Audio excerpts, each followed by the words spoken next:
Každoročne ukončí magisterské štúdium približne 20 študentov masmediálnych štúdií. Výnimkou nebude ani tento akademický rok, ktorý sa snaží absolvovať presne 20 masmediálcov.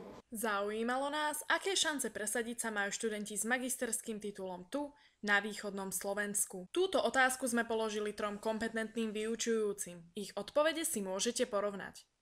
Na východnom Slovensku musím úprimne povedať, že tých možností nie je veľa.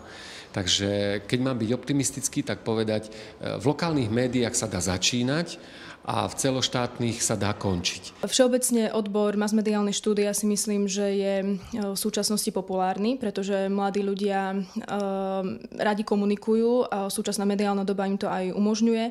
A myslím, že na našej škole získajú kvalitné základné vzdelanie, ale určite to nie je postačujúce pre prax. V takomto prípade, pokiaľ študent niečo podobné absolvuje, tak si osobne myslím, že má šancu sa uchytiť a pracovať v oblasti, ktorú vyštudoval. Nemusí ísť študent priamo do praxe v zmysle rozhlas, televízia, ale skôr si myslím, že má šancu uplatniť sa aj napríklad v PR agentúrach, reklamných agentúrach, eventových agentúrach a podobne. Na východnom Slovensku existujú možnosti pracovať v lokálnych, regionálnych médiách. Tieto sú samozrejme obmedzené, tých médií tu nie je tak veľa, ale ak niekto na sebe pracuje a ak to robí priebežne, tak si myslím, že šance na uplatnenie sú väčšie. Opýtali sme sa aj samotných študentov, aké majú výhliadky do budúcnosti a či sa vôbec plánujú zamestnať v odbore, ktorý tento rok doštudujú. Rád by som pokračoval na doktorandskom štúdiu, teda ak sa na ňo dostanem.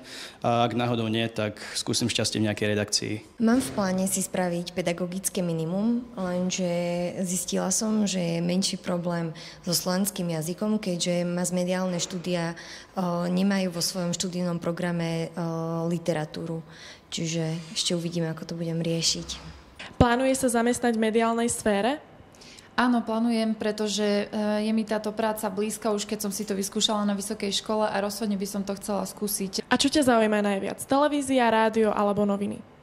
Televízia by mi bola asi najbližšia, pretože je to pre mňa také najatraktívnejšie, ale ani tlač, ani rozhlas nie sú pre mňa vzdialené, čiže možno by som skúsila aj všetky 3. Pre televíziu mediálka Beáta Hudačková.